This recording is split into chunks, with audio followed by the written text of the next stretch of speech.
Bienvenidos a la hora que no existe. No importa la hora ni el lugar en que te encuentres escuchándonos. Soy Irving Rangel y acompañado como siempre de mi gran amigo Ciel Rodríguez. Y ahora vamos a hablar un poquito de historia. ¿Por qué? Porque nos acompaña una persona muy especial. Un licenciado en historia por la UNAM, perdón. Trabajó como guía apoyando el programa de voluntarios del Museo Nacional de Antropología e Historia. Muy bonito, por cierto. Ha trabajado en la docencia alrededor de 10 años, en casi todos los niveles educativos, en la localidad de Baja California. Ha trabajado en la preparatoria Unipaz, Universidad Mundial y actualmente Pichardo McGregor School. Además es creador del podcast Repensar de la Historia, como instrumento de la difusión de la misma historia. Me refiero a Leonardo Martínez. ¿Cómo estás, Leo? ¿Cómo estás, Uciel? Hola, hola. ¿Cómo Pues andas, Leo? gracias por la invitación. Pues acá andamos. Irving, Ociel, espero que disfruten la charla, la plática que vayamos a tener que tenemos preparado para sus escuchas. Sí, porque pues de historia, porque quien no conoce su historia está condenado a repetirla, pero Ándale. ahora de Versalles estamos hablando allá de Francia. O sea, es algo totalmente Sí. fuera de aquí. Muy apenas si conozco aquí a Benito Juárez, el Código Hidalgo. Nos vamos a ir allá a París, pero empecemos. Fíjate, yo es lo que le comentaba yo a Irving, de que ya cuando habíamos platicado antes, a mí me llamó mucho la atención esta de Versalles por por la historia que tiene y cómo acabó. Pero, o sea, lo sé muy por encimita, ¿va? Igual Irving se me hace que también, ¿tú has leído algo tú de esto, Irving, antes? Un poquito profundidad. No, a nada de profundidad. Yo ahorita me voy a sorprender con todo. Así que si pregunto de más, no me juzguen. Está bien. Pues por eso acudimos a los profesionales. Claro. No, está bien, es de sabios preguntar, ¿no? Ándale. Pues yo creo que empezaremos por hablar por qué existen reyes, ¿no? O sea, creo que eso es lo fundamental. Oye, como fíjate entender, que muy buen inicio, porque ¿no? ¿para qué lo necesitamos, verdad? Sí, quizás nosotros que estamos en una república democrática, nos resulta un poco distante el ver la figura del rey, ¿no? Dices, ¿por qué le rinde pleitesía a un tipo que está ahí en la casa real? Todas estas modas que vemos en las películas de Disney o de Hollywood, en donde son recatados, muy finos, con la etiqueta al por mayor, Sí. ¿de dónde vienen, no? Pues básicamente vienen desde Roma. O sea, ahí tenemos a los reyes, que eran esos líderes, esos emperadores, que o la sociedad va a empezar a idealizar como aquel líder al cual hay que seguir, y es el prototipo de ciudadano o de vasallo al que hay que seguir. ¿Por qué? Pues porque es fuerte, es inteligente, es incluso un buen ciudadano, podemos mencionarlo así, pero yo digo que eso que lo hace ejemplar es el poder que tiene detrás. Exactamente. Digo yo. Exactamente. Sí, si recordamos en la Edad Media, allá pues los caballeros, los que ganaban las batallas, se convertían en reyes, ¿no? Porque veamos, por ejemplo, esa serie de los vikingos, quien conquistaba es quien se quedaba con el poder de la tribu, ¿no? O del pueblo. Entonces, esos eran los reyes de la Edad Media. Conforme va bajando la descendencia, pues se convierten en los hijos de los hijos de los hijos de los hijos. Entonces, por ahí dice bien el dicho, ¿no? La riqueza del abuelo es la pobreza del nieto. Entonces, incluso yo creo que lo podemos ver así. Los reyes, a lo mejor en un primer momento, eran muy buenos y eran esa figura, que con el tiempo, y estamos hablando de seres humanos, algunos van a tener cualidades, otros defectos, uno más defectos que cualidades, que se va a ir desdibujando esa figura del rey, ¿no? Sí. Entonces, quiero que partamos de ahí para entender por qué son tan importantes quizás en Europa y ya muy distantes en América, que ustedes recordarán que en México pues hubo 2 intentos por promover 2 emperadores o 2 monarcas, ¿no? El caso ahí de Agustín de Iturbide y de Maximiliano de Habsburgo, ¿no? Pero bueno, vámonos a Versalles. Creo que en Francia va a ser uno de los pilares fundamentales de los reyes, quizás después de Inglaterra, que a la fecha Inglaterra es quien tiene como esta persistencia de la corona, tradición, ¿no? La tradición. De hecho, pues el fin de semana vimos toda la parafernalia que hubo a la muerte del rey, ¿no? Del rey consorte. Y que pues ahí la reina Isabel está en la batalla con Chabelo para ver quién alcanza la máxima vida, ¿no? Deberían de ganarse un récord. Dicen que ya ha visto caer el muro de Berlín, ha visto todo. Ha pasado quién sabe cuántos presidentes. Ándale. Sí. Y se entiende pues porque tiene una alimentación, una salud, algo ejemplar, y por eso ha durado tanto tiempo, ¿no? O sea, no come de lo mejor, duerme de lo mejor, no está preocupado por ver si le alcanza en la quincena, ahí atorándose en el tráfico. Entonces es obvio que va a tener una vida muy, muy longeva, ¿no? Bueno, pues miren, Francia es muy importante para la historia porque en primero, pues ahí tenemos a Luis XIV, que es el representante del absolutismo, ¿no? Para recordar esas clases de secundaria, el absolutismo, pues quiere decir que gobierna todo, ¿no? No se puede mover ningún pelo del reino sin que el rey lo sepa. Para variar, ¿no? Entonces, de ahí ese nombre que es absoluto, que gobierna todo, ¿no? Por él tiene que pasar la economía, por él tiene que pasar la política, la sociedad, incluso el arte, ver si le gusta el tipo de arte que hay. Él va a dictar ese tipo de cánones. Entonces, Luis XIV se convierte en ese rey absolutista. Va a ser uno de los principales, también va a estar en Austria, otros reyes, incluso en España, en Inglaterra, pero el que va a llevar el absolutismo a nivel mundial, pues va a ser Luis XIV, ¿no?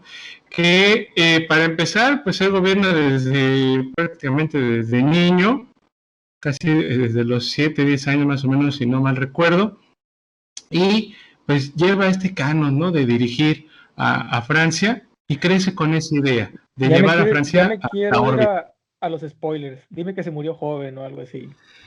Pues no, se murió viejo. Ah, chingado. Esa maldita vida de vicios, te digo. Exactamente. No, pues Luis XIV era el que tenía el apodo del Rey Sol. Exactamente, Sol. El Rey Sol. Sí, ¿verdad? ¿No? ¿Por qué? Pues porque todo giraba en torno a él. Sí. ¿No? Ahí el absolutista, ¿sí? Nada que ver con Luis Miguel ni nada. Ese es nuestro Rey Sol. Ahorita está la serie, hombre. Acaba de salir la segunda temporada. Entonces, pues ahí tenemos a un Luis que pues ve todo, observa todo, y conforme va creciendo, pues va teniendo esa idea, pues a sus 20 y tantos años, de empezar a conquistar cosas. Y en ese conquistar reinos en Italia, en esta frontera entre Francia e Italia, empieza a dominar reinos. También comienza a decir, bueno, ¿somos un imperio francés? Sí, ok.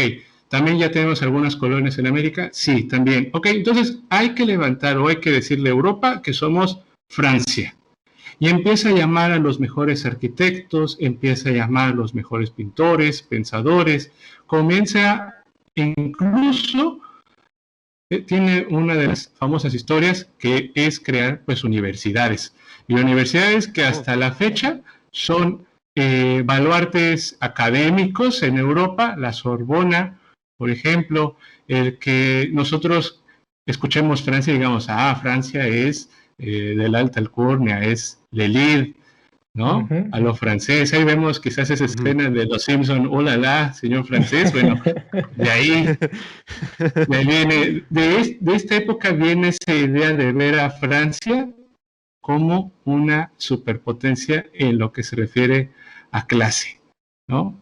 A los cuidados, a lo bueno. Entonces tenemos a la Sorbona, a los perfumes, y bueno, dentro de lo que hablamos de Versalles, bueno, pues Versalles se va a convertir también en ese centro, que en un principio con Luis XIII, pues era un castillo medianamente campirano, que cuando ya llega Luis XIV dice, yo le veo mucho potencial a este edificio. Y empieza a llamar a los arquitectos y les dice, bueno, necesito que hagamos de esto un gran palacio.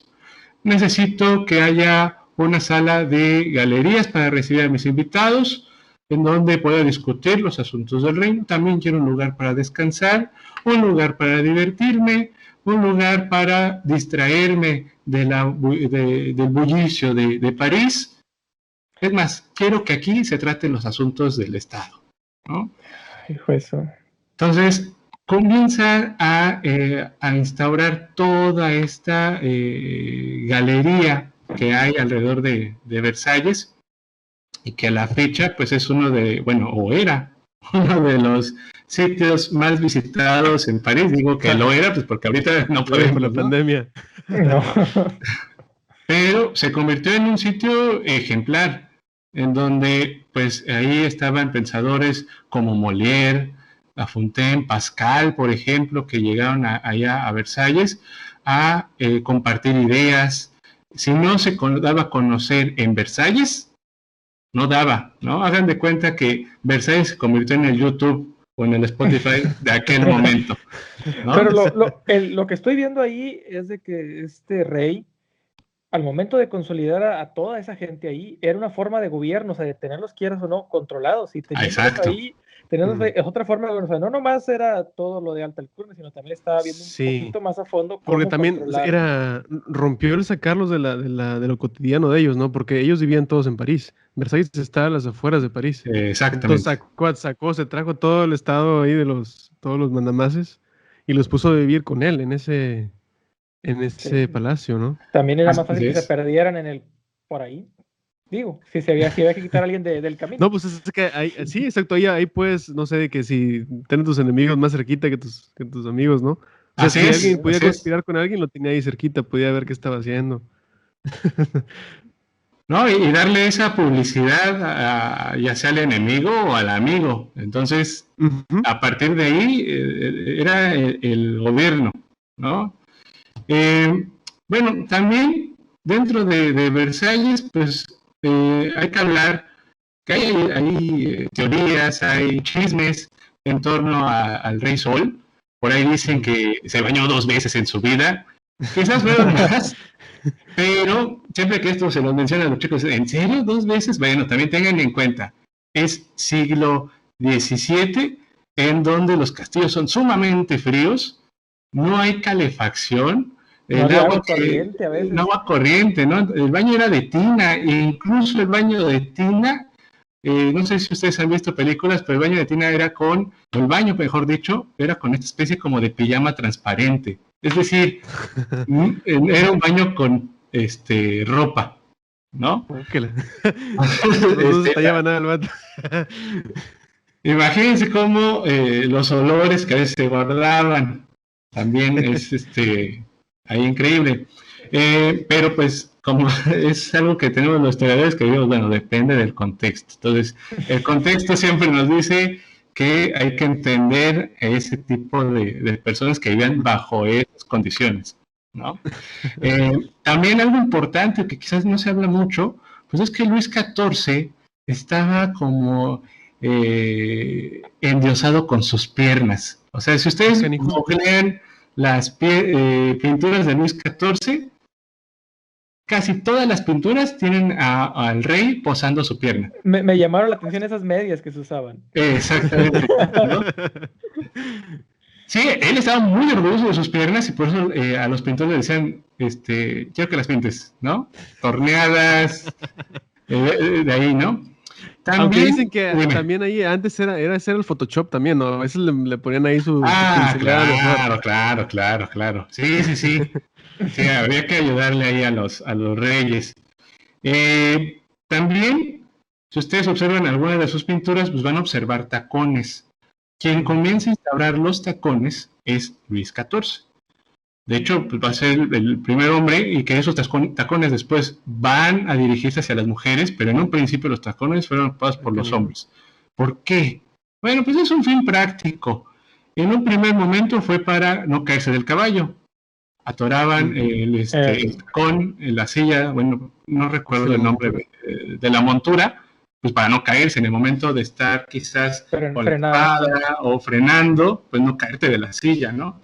Entonces, de ahí el uso del tacón. Posteriormente, les gustó como esa figura y se empezó a ocupar ya más hacia el lado cotidiano. Después, esos tacones, ya en época de guerra, ya lo dejaron ocupar los hombres porque era bastante incómodo estar combatiendo con los tacones, y las mujeres lo empezaron a ir adoptando a su ajuar, y pues ahora ya tenemos tacones de 15 centímetros o de 25. Lo llevaron al siguiente nivel. Exactamente, ¿no? Pues eso es rutinas. Eso es lo que siempre nos llama la atención. ¿Cómo es la vida de un rey allá en el siglo XVII y XVIII? Imagínense que pues el rey comenzaba actividades pues a eso de las 8 de la mañana, ¿no? Yo le preguntaría a sus escuchas a qué hora empiezan su actividad, ¿no? En lo personal, yo empiezo a las 6:20, ¿no? Y ahí medio levantando el ojo ya para despertarme. Pero aquí tenemos un rey que se despierta a las 8 y él no se despierta, no. Él no puede despertarse. Hay una persona encargada de susurrarle al oído y decirle buenos días. Bueno, sabes, yo había escuchado algo de que por qué hacían eso. A lo que tengo entendido es que como él es el rey sol, cuando él abre los ojos se hace el día. Entonces estaba esperando realmente a que a la hora que amaneciera y háblale, rey, despierta. Y ya despierta, hay luz, el rey sol iluminó París. Algo así había escuchado de él. Sí, eso ya es un poquito como parte del mito que se queda alrededor de Luis XIV. Luis XIV se convierte como en esta figura de autoridad, y él mismo se endiosaba como la figura de Apolo, ¿no? Entonces se llegó a creer eso de soy el sol, verdaderamente. Entonces había un llamado Petit Lever que era eso, despertarlo, ¿no? Con un susurro. Ese era el Petit, como el susurrito que te decía mamá, lo mejor de niña, hay que despertarse, ¿no? Y ya después venía el gran ¿Dónde? ¿Cuándo? Ya. El gran Lever ya era rey, hay que iniciar las actividades. Entonces ya ella se despertaba el rey, estiraba, y ya le decían, señor, pues es la hora. Y comenzaban las actividades. Va a haber una época en donde su cuarto va a estar rodeado alrededor de 15, 30 personas, ¿no? O sea, lo veían despertar. Y para sus vasallos, si tú estabas designado a tener alguna tarea para el rey a la hora de levantarse, ya eras casi como el puesto de tu vida, ¿no? Muchas personas se peleaban por tener ese puesto, ¿no? Estar ahí en el momento en el que el rey se despertara. Esto posteriormente ya con los nietos se fue a otro nivel, ¿no? Pero digamos que este rey fue quien inició todo esto, ¿no? Hay algunos mitos alrededor que él atendía a las juntas, algunas de sus juntas o las audiencias comenzaban y él podía estar, no sé, desde aseándose y vistiéndose, o incluso pues dar la primera firma ahí y atendiendo a las audiencias, ¿no?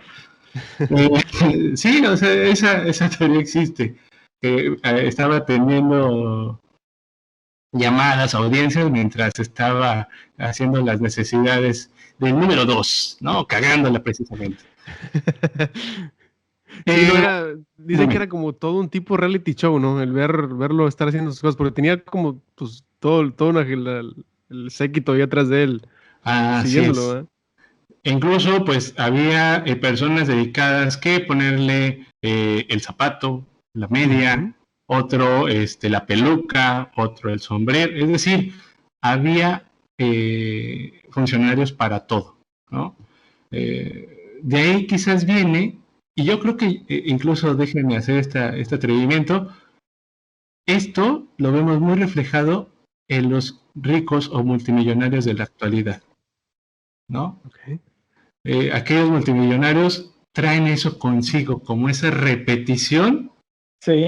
Dicen, yo quiero que me traten como rey, ¿no? Y ahí viene quizás esa fantasía que nos ha dejado quizás Europa o el mundo occidental. Bueno, ya después atendía o empezó a trabajar a las 10 de la mañana, qué buen trabajo, empezar a recibir a la corte, ¿no? A las 10 de la mañana ya empezabas a atender asuntos tal cual de políticos, atender según el rango social los deberes que se les daba, la capilla, que tenía que hacer algún rezo, protector de la realeza, que era San Luis. Después ya se iba a la política, al almuerzo, a las 11 más o menos, tenía que estar almorzando con los políticos de mayor confianza del gabinete del Consejo de Francia. Era la mañanera. La mañana, ándale. Era casi mediodía, ¿no? Ándale. Pero sí, algo así como la mañanera.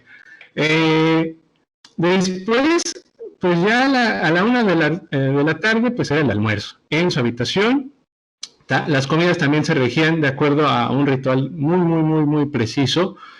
Aunque no fueran tan formales, siempre tenían que tener un rigor muy específico, ¿no? Se servían 3 platos y se empleaban las mejores vajillas para su servicio. Incluso si se la pasaba para dominguear, tenía que tener el mejor servicio, ¿no?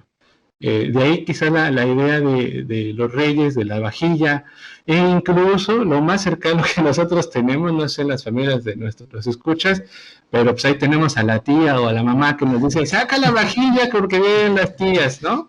La de la vitrina. La de la vitrina, ¿no? Esa que está ahí en decoración, bueno, hay que sacarla. De ahí viene quizás también algo de los reyes que traíamos. Pero, por ejemplo, alguien así, con todo eso, con todo ese poder absoluto, pues como qué pensará, o sea, cómo estará ahí la cosa, porque pues era, o sea, él, o sea, psicológicamente, ¿no? ¿Cómo andará? O sea, que te pongan el zapato, que te pongan la peluca, que te desasuren para despertarte, o sea, muy así como que... Es que nacen para eso es quizás lo que a veces nos causa cortocircuito. Ellos no van a entender otro mundo más que el que les sirvan, ¿me explico? ¿Por qué? Porque dime. Y luego, después de eso, también vienen los riesgos de estar en el poder, o sea, me llevan la comida y si no me envenenan, luego vienen esos no, pero siempre también había la persona que probaba primero, ¿no? Exactamente, primero. Sí. Te digo. Pero bueno, es lo que decías ahorita del contexto, ¿no? De que en ese entonces eso era lo cotidiano, lo normal. Lo normal, así es. Que ya posteriormente, ya llegamos a ese punto de la plática, eso ya nos va a empezar a llamar la atención, dicen, ya no me está gustando. Y es precisamente porque hubo reyes que, por ejemplo, Luis XIV dio mucho a su pueblo, llevó a Francia a la órbita, puso a Francia en el mapa, y no tenía a su pueblo desolado, tenía a su pueblo pues bien establecido, no había crisis económica, entonces el pueblo estaba contento con su rey, ¿sí? Ya en el momento en que el rey descuida al pueblo, es ahí en donde empiezan los problemas, ¿no? Cosa que ya unos 100 años antes había platicado Maquiavelo en sobre El Príncipe, ¿no? Que les recomiendo leer. Entonces, ahí menciona una guía, un manual prácticamente de cómo debe ser un buen rey. Después, ya venían las comidas fuertes, lo que les decía. Tenía que salir a pasear para pues, bajar la comida allá a los jardines del palacio. O también, pues, su ejercicio, pues, ir a cazar ahí a las grandes parcelas que tenía Versalles, ¿no? Gigantescas, ¿no? Sí. Siempre acompañado de cortesanos, que el tipo que le sostiene el rifle, que el tipo de las municiones, algunos cuates que a lo mejor se vayan presentando. Regresaba y a las 5 de la tarde continuaban escuchando audiencias. Hagan de cuenta ¿cómo le llaman? La mañanera, la de la tarde, ¿no? ¿La de Gatel? La de Gatel, ándale, la de Gatel a las 5 o otras escuchar pues audiencias, o bien si tenía que hacer algún recibimiento especial, quizás a un duque, a un marqués o a otro rey, pues se llevaba a cabo en la Galería de los Espejos, que ahí vamos a pararnos un poquito. Ahí viene la perdición, ¿ya vamos a la perdición? Pues ya vamos como... Dime. No, digo, pues es que ya trabajo mucho, ¿a qué horas es la hora de descansar, de pasarla bien? Oye, otro detalle que había escuchado antes de que brinquemos a lo otro, dime. era de que estos cuates se dormían sentados, ¿no? Había una superstición, tengo entendido, de que por qué no dormirse acostados, se dormían sentados. Ok, a veces después de la comida había unas especies de sillas, peluqueras se le conoce así a las sillas, que tienen un respaldo mucho más alto. Esto con el fin de descansar el cuello y poder recargar la cabeza en el respaldo de la silla y poder descansar del peso de la peluca y poder llegar a quedarse dormidos. Estas sillas las pueden identificar con un respaldo sumamente alto e incluso tiene una mueca que puede sostener la nuca y poder ahí descansar la cabeza, ¿no? ¿Cuándo acaba? Antes de pasar a los espejos, ¿cuándo acaba todo el Día del Rey? Pues más o menos a las 10. A las 10 se servía la cena, el gran cubierto, una cena pública a la que asistían aquellos que así lo deseaban, miembros de la familia real, o bien algunos invitados especiales. Y esta tradición ya después no la va a continuar Luis XV, y Luis XVI van a optar por tener una cena mucho más íntima, únicamente para su familia, o quizás algún evento importante. Luis XIV aquí invitaba a todos, ¿no? Quizás ahí la diferencia. Una hora después de las 10, ya a las 11, pues ya se iba a dormir, ¿no? Y quizás ahí aprovechaba para ir con las favoritas, con la esposa, con la que estuviera de turno. Bueno, eso se me hace clave, porque haz de cuenta que la esposa, pues en sí, en ese entonces eran, pues, matrimonios arreglados, ¿no? Entre reyes de otras naciones y todo el show. Entonces eso quiere decir que no era su verdadero amor, por así decirlo. Y ahí es donde entraban las favoritas, ¿no? De que era la que amor quizás se llamaba, la que... Y vivía ahí mismo en el palacio, la favorita, la esposa, todo el show. Exacto. Recordemos que esa época, incluso él no va a ser el primero, ahí tenemos a Enrique VIII, que incluso casi va a vender Francia pues, por un par de faldas, que van a querer casi cambiar el protestantismo al cristianismo por una idea de una chica. ¿Cuántas tuvo Luis XIV? Bueno, miren, hice una lista, no quiero repasar por todas porque son varias bastantes, entonces... dejemos de las principales o las que hicieron algo. Son alrededor de 10 muchachas, más o menos, ¿no? Desconocidas. Sí, de renombres. Dentro de ella, pues tenemos duquesas, por ejemplo, Luisa de Valier, que con ella va a tener 4 hijos, ¿no? 2 de ellos no legítimos. Ok, pero ¿esas eran esposas o favoritas? Estas... o las mujeres que tuvo durante su vida. Okay. ¿No? Esa palabra la voy a agregar a mi vocabulario. Es la palabra de hoy anotada. Bueno, porque hace cuenta que nada más las mujeres que eran sus esposas podían tener herederos suyos, ¿no? Exactamente. Si era una favorita, eran los llamados bastardos, ¿no? No aceptaban. Los bastardos o los no legítimos. Es decir, que no podían acceder quizás a alguna herencia del reinado, ¿no? Quizás ahí si Luis quería les otorgaba quizás algunas tierras o alguna casa, pero estrictamente por parte del reinado no tenían que recibir nada, ¿no? Eran los que se peleaban en Navidad, ¿no? Por los terrenos. Exactamente. ¿No? Bueno, tenemos a François d'Avignon, que va a ser la viuda de Scarron, que va a ser la última, en donde pues prácticamente ya el rey sienta cabeza, que ya le estoy hablando cuando ya tiene el rey más o menos alrededor de 40, 50 añitos, pues ya había dado todo lo de sí. El rey es un enamoradizo prácticamente desde los 14, 15 años, ¿no? Y siendo rey y teniendo a sus pies todo lo que él deseara, pues, evidentemente pues, tuvo un montón de favoritas o llamadas también amantes.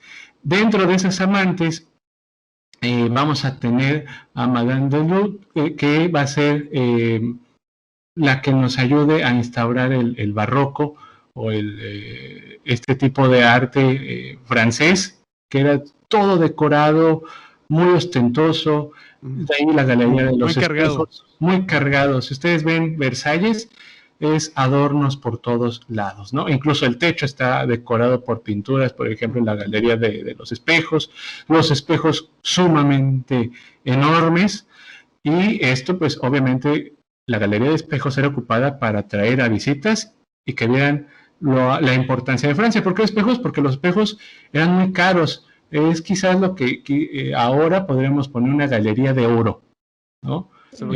Para ponerlo en contexto, ¿no? De que no cualquiera. No cualquiera, exactamente.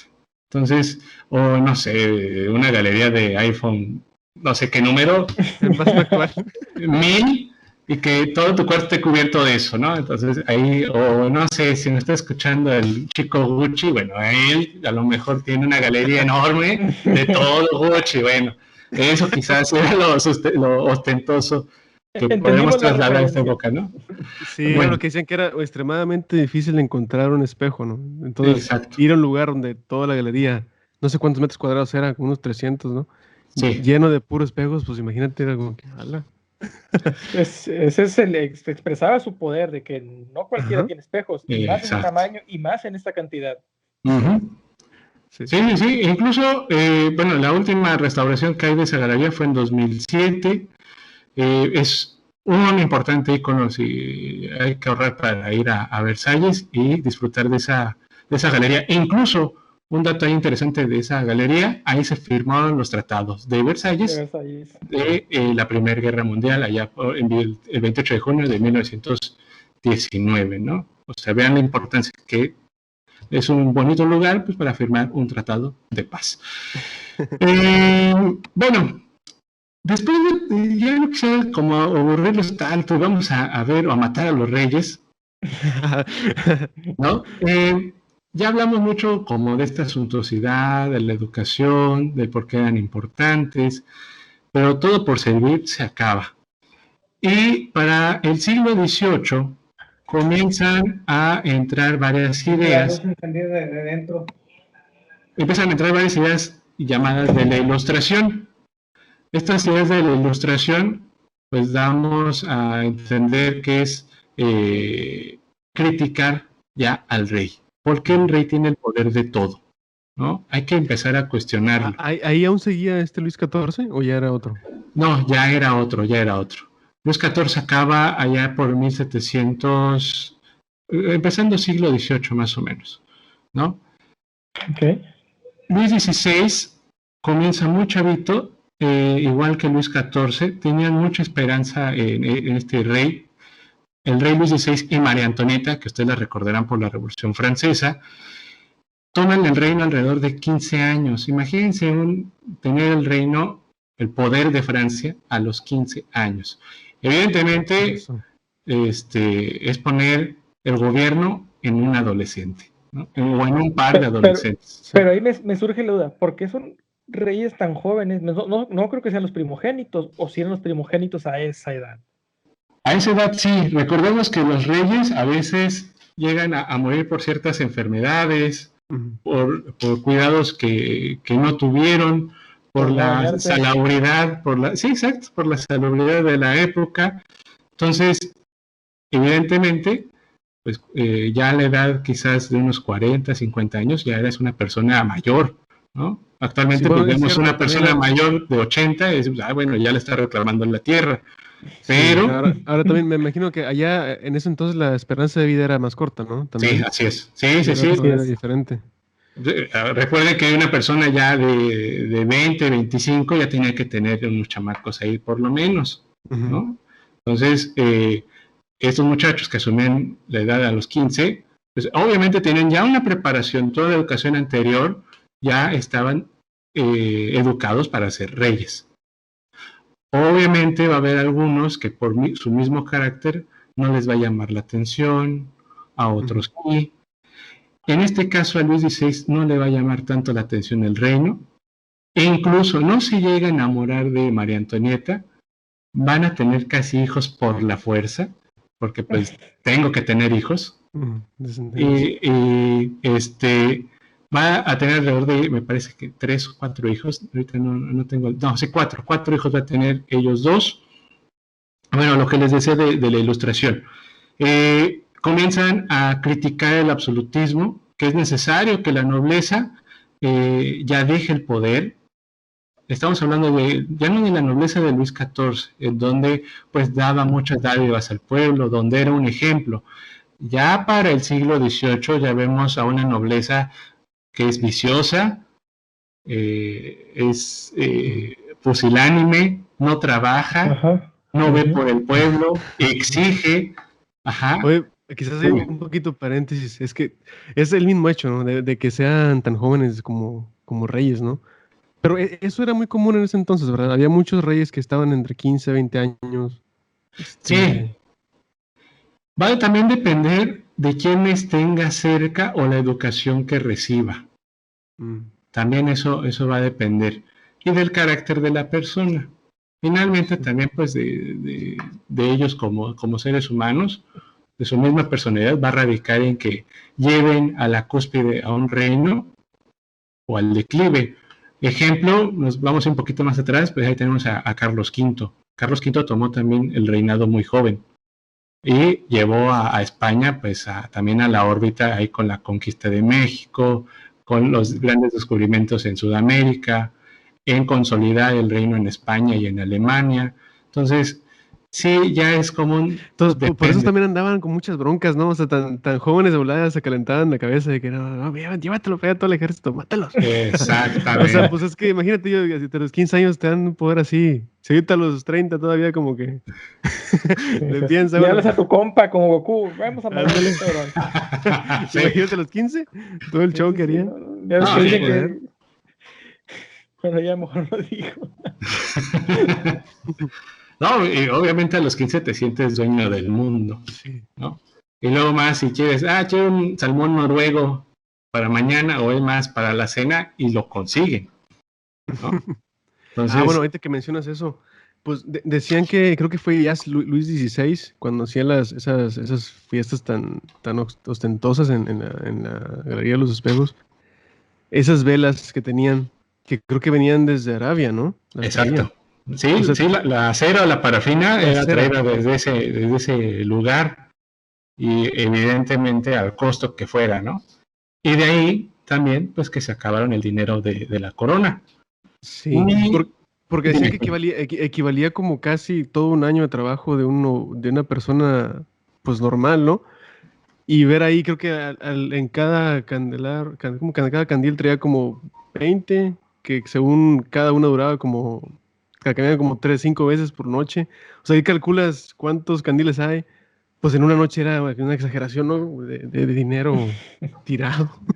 en fiestas, ¿verdad? Y de fiestas, exactamente. O sea, y fiestas que se prolongaban, pues ahora sí que 5 de la mañana, 6, amanecer y seguir bebiendo y comiendo. O sea, era el acabose.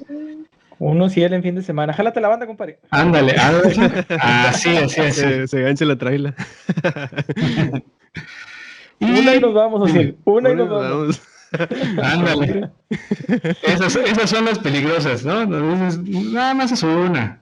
Y así le decían a María Antonieta, una y vámonos. No, hombre, ¿cuál una?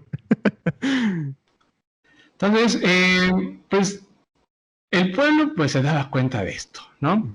También a Luis XVI le va a tocar, pues, bailar con la más fea, porque durante ese tiempo hubo la erupción de un volcán en Islandia, que la fumarola llegó a nublar a Francia por unos grandes meses. Evidentemente, creo que hace unos 6 años, poquito menos, poquito más, no sé si recuerdan que hubo también una erupción e interrumpió los Juegos de la Champions porque los equipos no podían volar porque había mucha ceniza o fumarola en la atmósfera. Entonces tuvieron que suspender por un tiempo, unas semanas, postergarlos. Bueno, Ahora imaginen que esa erupción duró bastante tiempo y obviamente pues eso va a afectar a los cultivos de Francia, en especial el trigo. Y pues el pueblo de lo más que se alimenta pues era de pan.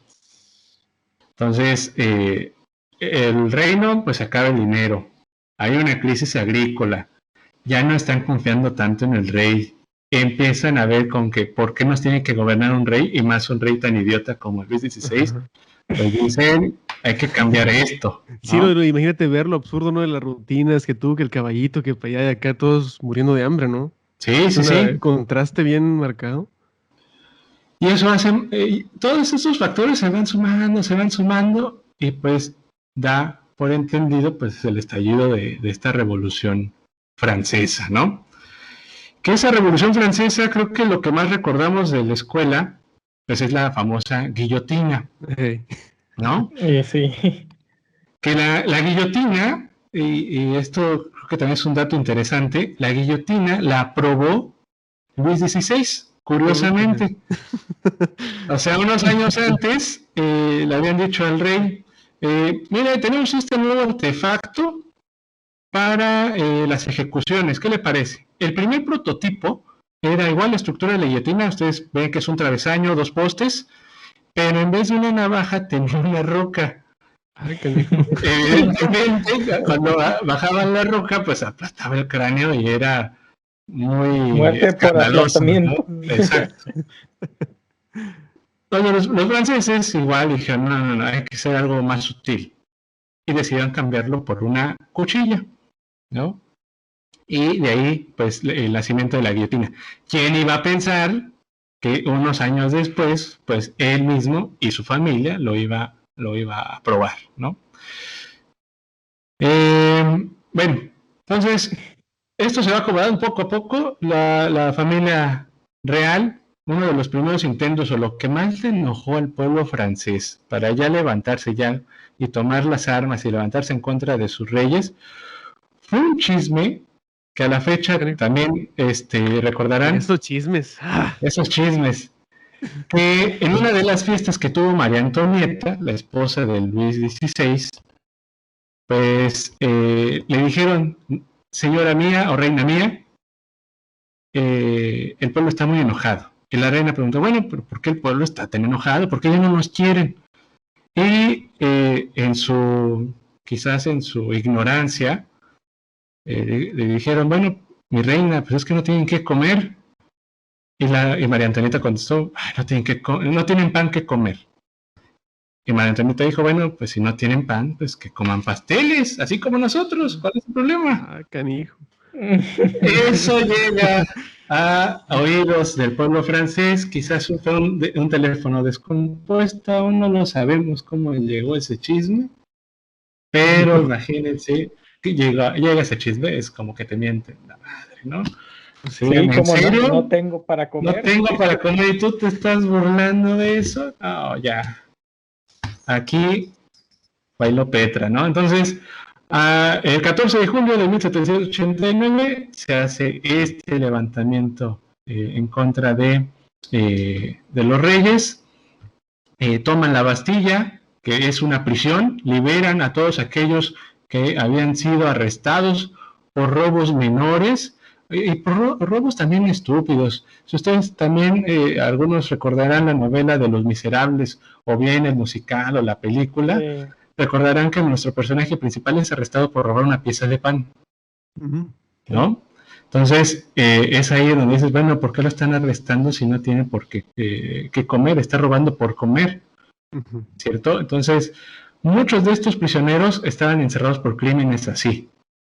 Entonces, por eso van a la Bastilla y los liberan. Una vez que liberan a los prisioneros, van en contra de uno de los palacios de la casa de verano de los reyes. Los reyes escapan. En el momento en que quieren escapar, ellos querían llegar a Austria, están casi por llegar a Austria, pero son identificados en un pueblito antes de llegar a la frontera. Hagan de cuenta algo así como en Tijuana. Los agarran y dicen, esas piernas las conozco, güey. Sí, Usted se me hace conocido, como que lo he visto en algún lado. Y sopas que me los encuentran. Se enoja todavía más el pueblo porque dicen, ¿en serio querían ¿Estás escapar? escapando? Aquí tráiganlos a París. Los llevan a París. A Luis XVI Por no le eso hicieron Brasil no juicio. tiene extradición. Exacto, ahí. A Luis XVI no le hacen juicio, tal cual lo condena el grupo liberal de Francia.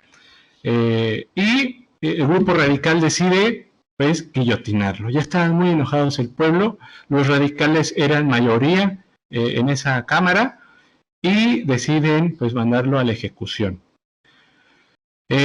Imaginen la escena, algo así como la plancha del Zócalo de Ciudad de México, llena de gente, así como un mitin de Morena, bueno, así, llena, así por fervientes, eh, extasiados, hagan de cuenta que un partido de fútbol, un festejo casi como del ángel, que México haya ganado el mundial, así con la gente en efervescencia pura, y va llegando al centro de esa plaza un carruaje con una especie de jaula en donde va ahí expuesto el rey Luis XVI. La gente pues le empezaba a aventar rechiflas, mentadas, comida, Piedras y todo el lodo, rollo, me imagino. piedras, todo, una Todo serie lo de que hubiera, injurias, todo lo que hubiera. todo. Llegan como a esta tarima en donde está expuesta la guillotina, toma el Oye, verdugo, me imaginé la escena de Juego de Tronos, que le van diciendo Oye, shake y shake y shake, caminando la muchacha esa. oye, pero este cuate, pues que de toda su vida ser así como que el elegido para gobernar París, ¿qué venía pensando el cuate cuando habían jalado? Y todos contra él, ¿no? Sí, sí, Lo sí. vería, entendería el horror o pensaría, no, está loca? No, yo creo que sí entendió el error que tuvo. Eso es evidente, sí lo entendió. Muy difícil para él no haberse dado cuenta de esto antes. Ya para estas fechas, Luis XVI era alguien mayor, ya tendría alrededor de unos 30 años, me parece. Entonces ya sabe qué está pasando en su pueblo, ya sabe por qué no le querían. Y ni modo, ya tenía que estar condenado a eso. Le preocupaban sus hijos. Sus hijos, les mencioné en un principio que tenía alrededor de 4. Uno de ellos 4. fallece muy niño, solo sobreviven 3. De esos 3, así como en la canción de los perritos, De esos tres que me dos, quedaban. dos sí escapan a Austria, llegan a escapar, ahí son protegidos por la corona austriaca, de ahí viene María Antonieta, y uno que quedó ahí como en el mito, no se sabe si fue escondido por algunos franceses, otros por otra familia. Aquellos que lo escondieron después lo empezaron a hostigar a un niño de más o menos 10 años. El chiste es que posteriormente pues es asesinado, ¿no? Y muchos creían que se había escapado, el llamado Delfín, el Luis XVII, pero finalmente pues no, nunca lo encontraron.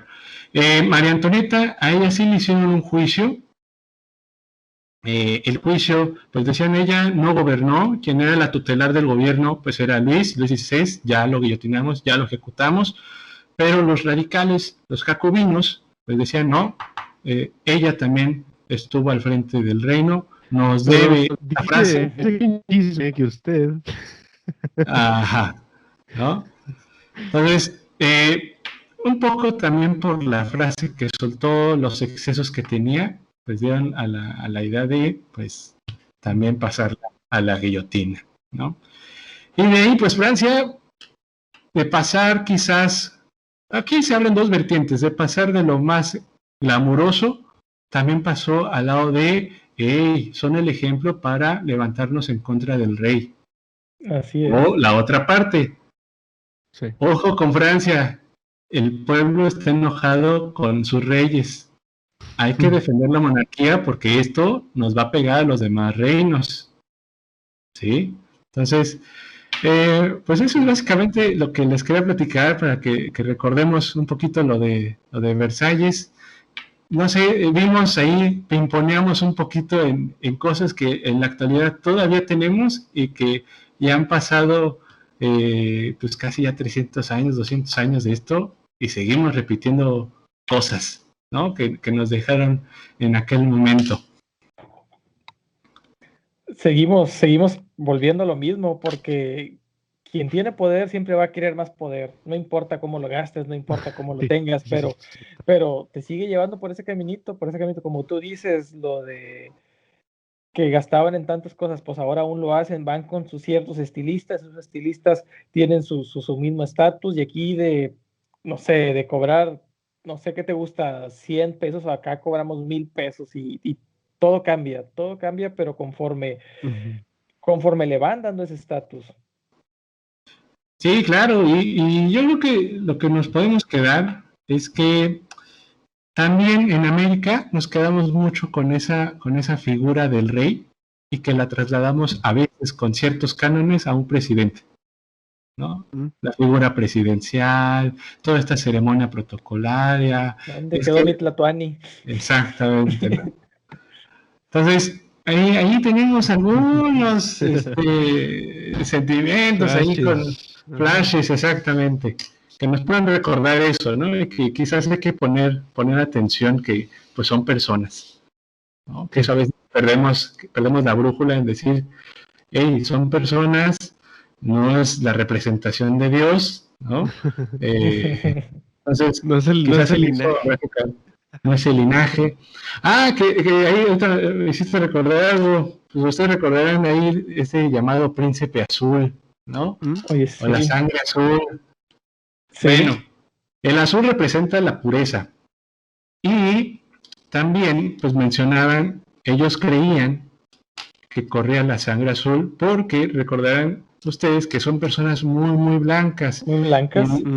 Cuando se observan quizás sus venas, se ven entre verde azulosas. Sí, y de ahí viene pues el dito de que son personas de sangre azul, ¿no? Sí, obviamente no, alguien que trabaja en el eso. campo, exactamente, alguien que trabaja en el campo pues va a estar más bronceada que... Es que yo era güero, pero me quemé trabajando.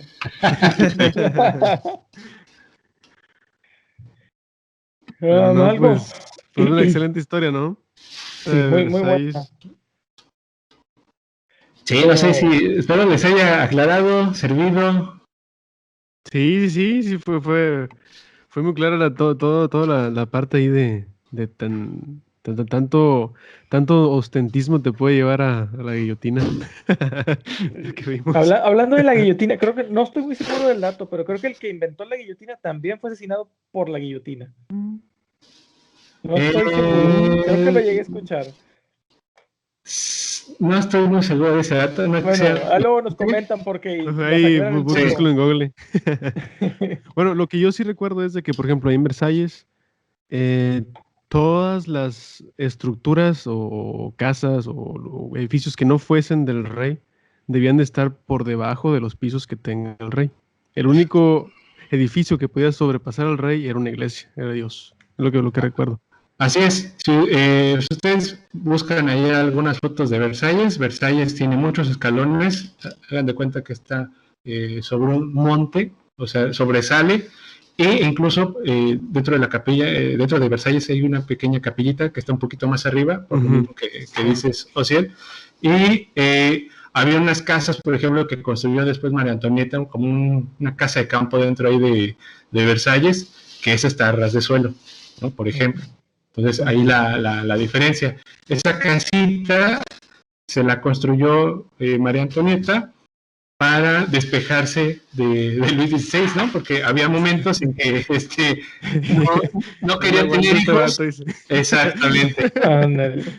No quería tener hijos, o no sé qué traía el vato, no sé por qué no le gustaba María Antonieta. Era como Tano, después de quitar media población se fue allá. Ándale. Se fue a su casita y ahí... A su casita. Meditaba. Pues muy buena historia, perdón, Leonardo. Antes de terminar con el episodio de hoy, déjanos tus redes sociales, dónde te seguimos, dónde te encontramos. Y para que vean más historias de este tipo por allá. Pues gracias, gracias por la invitación. Pues tiene mi canal de podcast, Repensar la Historia, está en Spotify, en Google Podcast, en Anchor, y también pues, ya estamos haciendo videos en YouTube. Ahorita pues la idea del canal pues es hacer sobre historia de México, ya después quizás nos expandiremos a historia universal, ahorita quizás como ayuda a los maestros, a los chavitos, a los jóvenes, pues estoy haciendo historia de México, sobre todo porque según tercero y secundaria pues, están llevando esas materias, de alguna manera como apoyarlos en esas tareas, pues estamos llevando el canal.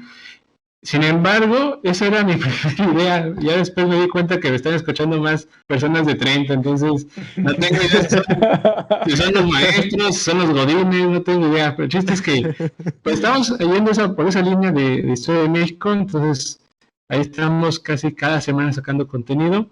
Ahí síganme en las redes, en Instagram, en Facebook, de Repensar la Historia y con todo gusto pues los atenderé.